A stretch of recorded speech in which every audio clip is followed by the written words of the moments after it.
जनता party के किसी नेता में हिम्मत है तो रोजी रोजगार शिक्षा स्वास्थ्य के नाम पे वोट मांगे ना। ये करवे नहीं किया तो मांगे कैसे? तब मांगेंगे नहीं तो ये मुद्दा यही है। समझिए कि टमाटर से आलू से उनका स्वागत हो। हाँ, ऐसे क्या बोल रहे हैं? हम कहाँ बोल रहे हैं? हम बोल रहे हैं, जनता बोल रहे हैं, युवा बोल रहा है। के पार कर रहे हो, 4000 के पार कर रहे हैं। ये कभी कभी बात करते करते जाके नरेंद्र मोदी जी के पैर पर भी गिर जा रहे हैं। तो जो कुशवाहा समाज है, आपको दांगी समाज है, ये एक बुद्धिजीवी समाज है। सब नारा पार जो दे रहे हैं, ये 400 की नारा कड़ुआ तेल पार होगा। अच्छा। 400 पेट्रोल पार होगा। 400 के पार डीजल पार करने वाले हैं। अच्छा। तो जनता भली भांति समझ रही है। धर्म की सच्चाई है। हिंदू धर्म के ग्रंथ में भी लिखा गया है, गीता में, रामायण में 4 तरह की रामायण है, रामचरितमानस है। आप कस देखिए सारे। आप देख रहे हैं परिवर्तन तक न्यूज। आज हम मौजूद हैं औरंगाबाद लोकसभा के टेकारी विधानसभा के कोंच प्रखंड में, और आज हम बात करेंगे 2024 के राजनीतिक मुद्दों पर, क्योंकि इस बार लहर से ज़्यादा जो वर्तमान जो मौसम की लहर होती है, इस बार लहर का टाइम है, उससे ज़्यादा राजनीति की लहर अभी गर्माहट में है। तो यह लहर की राजनीतिक लहर एक तरफ एनडीए की है तो एक तरफ महागठबंधन की है। एक तरफ राजद उम्मीदवार औरंगाबाद से उतारे हुए हैं अभय कुशवाहा जी को, तो एक तरफ जो है एनडीए गठबंधन की तरफ से भारतीय जनता पार्टी के द्वारा सुशील कुमार सिंह को उतारा गया है। तो आखिर निष्पक्ष रूप से मैं आपको बता देना चाहता हूं कि आखिर इस बार किसकी लोकसभा में दावेदारी होगी, जनता की रुझान जो है किस तरफ है। तो सर आपका स्वागत है। धन्यवाद, और आपके चैनल को भी ढेर सारी शुभकामनाएं, धन्यवाद देते हैं। और आपके सब्सक्राइबर फॉलोअर्स जितने भी देखने वाले हैं उन सबों को धन्यवाद जी। तो सर क्या इस बार जो है रुझान किसके तरफ होगी? इस बार फैक्टर कोई मोदी नहीं है। अच्छा। इस बार पूरे देश में फैक्टर मुद्दा है। अच्छा, क्या मुद्दा है? शिक्षा है, स्वास्थ्य है, रोजी है, रोजगार है। अच्छा। बहुत सारी ऐसी चीज़ें हैं जो मोदी जी का चुनावी मैनिफेस्टो था 2014 में। हाँ। कि अगर हमारी सरकार आई तो हम किसानों की आय दुगना कर देंगे। अच्छा। हमारी सरकार आई तो हम हर साल युवाओं को 2 करोड़ रोजगार देंगे। हमारी सरकार आई तो हम काला धन वापस लाएंगे। हमारी सरकार आई तो हम निःशुल्क शिक्षा, बहुत सारी ऐसी चीज़ें हैं जिन पर उन्होंने बात रखा था, जो कि उन पर धरातल पर 1% उनका कोई भी चीज़ ऐसा नहीं उतर सका है, जो कि गांव कस्बे में जाकर भी आप पता कर सकते हैं। पूरे देश के लोग बहुत गुस्सा में हैं। और इस बार बिहार के 40 से 40 सीटों हम लोग जीत रहे हैं। आखिर जिन्होंने 2024 में जैसे बेरोजगारी के मुद्दा, भ्रष्टाचार के मुद्दा, कालाधन के मुद्दा, जब 10 साल में उन्होंने सारा कुछ कर दिया, तभी तो 400 पार की नारा दे रहे हैं। 400 नारा पार जो दे रहे हैं, ये 400 की नारा कड़ुआ तेल पार होगा। अच्छा। 400 पेट्रोल पार होगा। 400 के पार डीजल पार करने वाले हैं। अच्छा। तो जनता भली भांति समझ रही है कि जो 400 सिलेंडर जो बिकता था, स्मृति ईरानी इनकी जो केंद्रीय मंत्री हैं, वो माथे पर लेकर हमेशा रोड पर बैठ जाती थी कि इतना महंगा सिलेंडर है, देश के लोगों को क्या होगा। हम पूछना चाहते हैं कि आज 1150 रुपया हो गया, अब क्या होगा? क्या इसका जवाब देगा भारतीय जनता? 1250 था तो घटकर 50 रुपये घटा, 1100 हुआ, फिर 100 रुपये घटा, फिर सर किस 400 फिर 900 रुपया हो चुका है। अभी बहुत कुछ होगा चुनाव में।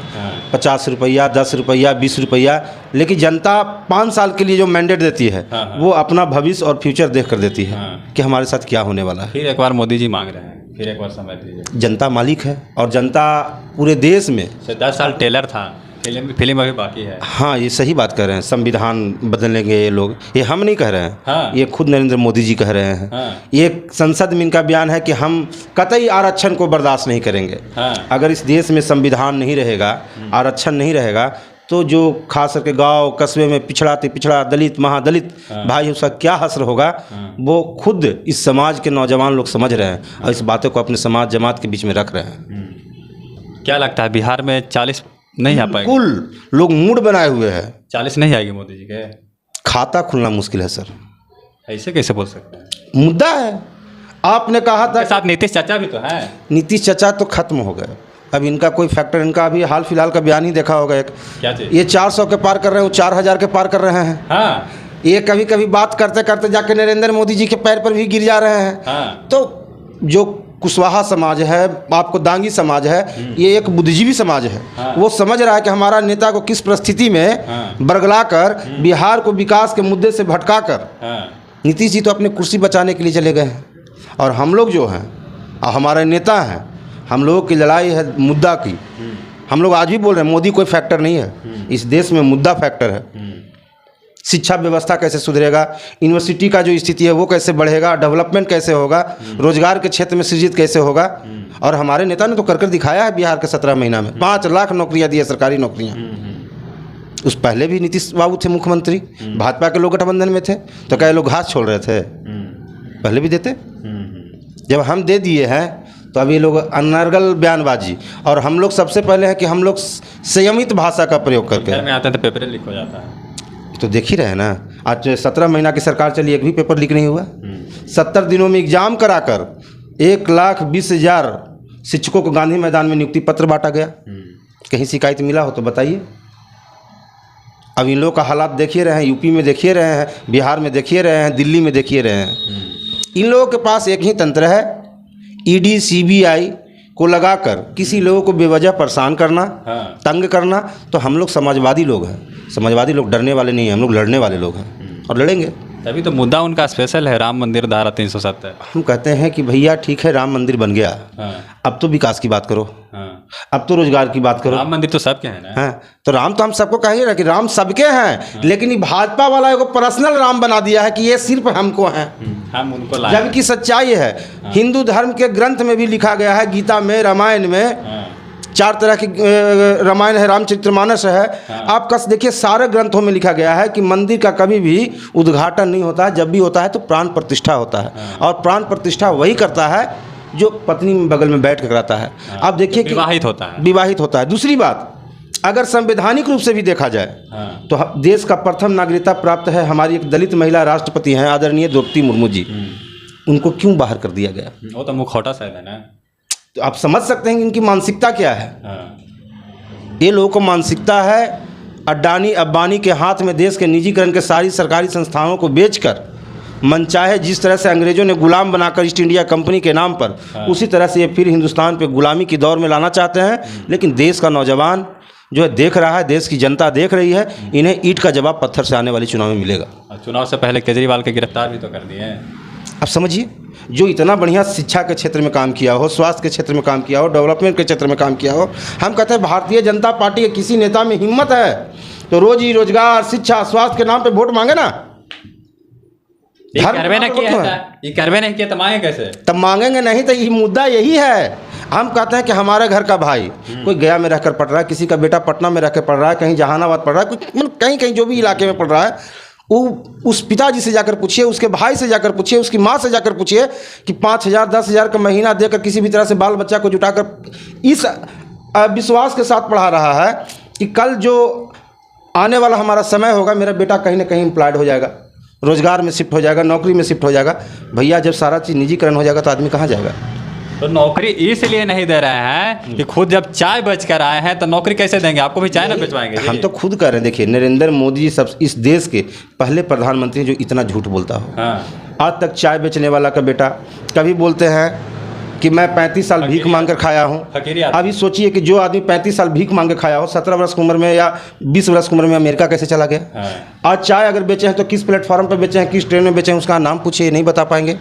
तो ये भाजपा जो कि पूरे प्रोपगंडा जो है पाखंडवाद के नाम पर राजनीति कर रही है। अब ये चलने उलने वाला नहीं है। युवा जाग गया है, जाग ही नहीं गया है। इस चुनाव से इनको भगा कर दम लेगा जुआ। हाँ, जुआ को ही बरगला कर ये सरकार में आए थे। बोले थे ना कि अगर हमारी सरकार बनी तो हम 15 लाख सभी के खातों में देंगे। क्या खाता में मिला किसी का? 2 करोड़ हर सालाना रोजगार देंगे, मिला किसी का? तो जब मिलवे नहीं किया तो नौजवान सबसे मूर्ख है। तब युवा लोग को जो है पुलिस के डंडा से पिटवा के भगा न रहे हैं। ये पिटवा रहे हैं तो इनके नेता भी पिटाने वाले हैं क्षेत्र में। युवा इंतजार किए हुए हैं। अभी देखिए, कल का ही एक हालात है, टिकारी विधानसभा के स्थानीय विधायक घूम रहे थे। जब सवाल जवाब होने लगा तो फुदक फुदक कर लगे भागने। कौन सा क्षेत्र था? एक आपको प्रधाना है, एक कोरा पंचायत के डिहरी गांव है। वहाँ पे एक विक्रम कुमार का नाम का एक लड़का जब अपने बोला कि से यहाँ पेपर लीक होता है, विधानसभा में आवाज़ क्यों नहीं उठाते हैं? आप रोजगार के हित में विधानसभा में आवाज़ क्यों नहीं उठाते हैं? तो उसे डांटा और डपोचा जा रहा था। तो जनता जाग चुका है, हर जगह चौक चौराहे पर। हम कह रहे हैं कि राजनीति किस पे होगी? मुद्दों पे न होगी।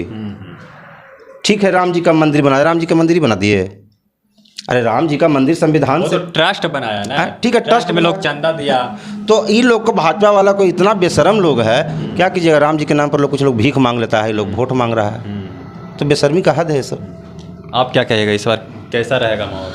इस बार सबसे पहले मैं आपको चैनल को धन्यवाद देता हूँ, आपको धन्यवाद देता हूँ। इस बार मुद्दा रोजगार है, हाँ, सिंचाई है, दवाई है, पढ़ाई है। युवा के चाहिए क्या?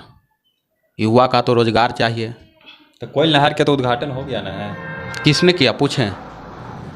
किसने किया? किसने किया? सुशील सिंह ने कर लिए हैं। तो वही तो, उसी पे तो वोट मांग रहे हैं। पूरा मंच से ऐलान किए थे 2 मार्च के, ऐलान आए थे उस समय। अनाउंस किए हैं तो सुशील सिंह को जाके बोलिए जाकर हाँ, कि जनता के बीच में जाइए और ये बात को रखिए। उनका स्वागत फूल से नहीं, समझिए कि टमाटर से और आलू से उनका स्वागत होगा। हाँ, हाँ, ऐसे क्या बोल रहे हैं? हम कहाँ बोल रहे हैं? हम बोल रहे हैं थोड़ा, जनता बोल रहे हैं, युवा बोल रहा है। बोल रहे हैं, बोल रहे हैं कि उनका स्वागत, इसी लायक वो आदमी है। 15 साल से कोयल नहर के नाम पर बरगला के रखें। किसान के अभी देखिए जाके हरियाणा बॉर्डर जाके देखिए, कील ठोका जा रहा है, हाँ, बौछार, पानी का बौछार छीटा जा रहा है। बताइए, जो किसान अन्नदाता जिससे पेट भरता है, धूप में खटता है। तो भारतीय जनता पार्टी कहते हैं कि हम किसान सम्मान निधि दे रहे हैं। ऊँट के मुंह में जीरा। एक दने कह रहा है कि सम्मान निधि दे रहे हैं, एक दने किसान पर बौछार चला रहे हैं। हाँ, किसान क्या आतंक कहते हैं कि वो आतंकवादी है वो किसान। हाँ, अब तो आतंकवादी हो जाएगा। हाँ, जो भोजन देता है, जो पेट भरता है, वो आतंकवादी है। और जो लूटता है, जो विदेशों में भाग रहा है, वो समझिए कि प्रिय है मोदी। प्रिय है मोदी जी का। इसीलिए भगा दे रहे हैं। अडानी अंबानी प्रिय हैं। नीरव मोदी, नीरव मोदी, विजय माल्या, विजय माल्या, सहारा बेसहारा कर दिया सब सहारा तो बेचारे चले गए स्वर्ग में, लेकिन उनका जितना भी कितने सहारा का पैसा, उसमें मेरा भी योगदान है। 3 लाख रुपया, 3 लाख रुपया मेरा भी डूबा हुआ है। हाँ, आपका भी डूबा है क्या सहारा में? हमारा नहीं डूबा हुआ है, लेकिन मेरे रिलेटिव लोग हैं, डूबा लोग है? हैं, वो बहुत सारे ऐसे दर्जनों लोग हमको बताए तो हमारा पैसा डूबा हुआ है। अभी वेलफेयर का ही स्थिति देख लीजिए। तो ये सरकार जो है, देखिए, ये बतिया कहा नहीं राम थी, मोदी जी से पूछता है कि राम को लाए हैं, तो नीरव मोदी जो सहारा का पैसा कहाँ लाए? हम न कर रहे हैं। ये बोले थे चुनाव से पहले कि हम काला धन लाएंगे। हाँ, काला धन तो ला न सके, लेकिन पीला हरा जितना भी गुलाबी नोट लेकर आए, सब इनके गुजराती चोर जो हैं, इनके भाई सब लेकर विदेश भाग गए। हाँ, और जगह गरीब के पैसा था वो लेके भाग गया। अच्छा, ऐसा था ना कि देश में किसी का भी अकाउंट होता था भैया, तो 200, 400, 500 रुपया रहता था, अकाउंट बंद नहीं किया जाता था। आपने जीरो बैलेंस पर लोगों को खाता खुलवाया, करोड़ों की संख्या में लोगों ने खुलवाने का काम किया। 4 महीने के बाद आप स्टेटमेंट देते हैं कि 1000 से नीचे खाता में रहेगा तो आपका खाता बंद कर दिया जाएगा। तो खतवा बंद कर दीजिएगा, तो उसका जो पैसा उसमें है सब वापस कर दीजिएगा ना, उसका पैसा वो खा गए। तो इतना बड़ा चोर और भ्रष्टाचारी लोग ये लोग हैं, न बोले कि बेशरम का इन लोग हद किए हुए हैं। पहले खाता में 200 रुपया भी रहता था तो बैंक उसको सूद देती थी, न कि उसका पैसा वो खा जाता था। खतवा बंद कर दिया, पैसा कहाँ गया सो तो भगवान ने मालिक है। और बाकी जो है इस बार लोकसभा चुनाव में किसकी बजेगी डंका, और न लाख की न लपेट की, जो होगी सवाल कड़वा होगी। अगर आपको अच्छा लगे तो सपोर्ट कीजिए, नहीं तो इस खबर को शेयर कीजिए और बात सभी ज़रूर बताएंगे। जय हिंद।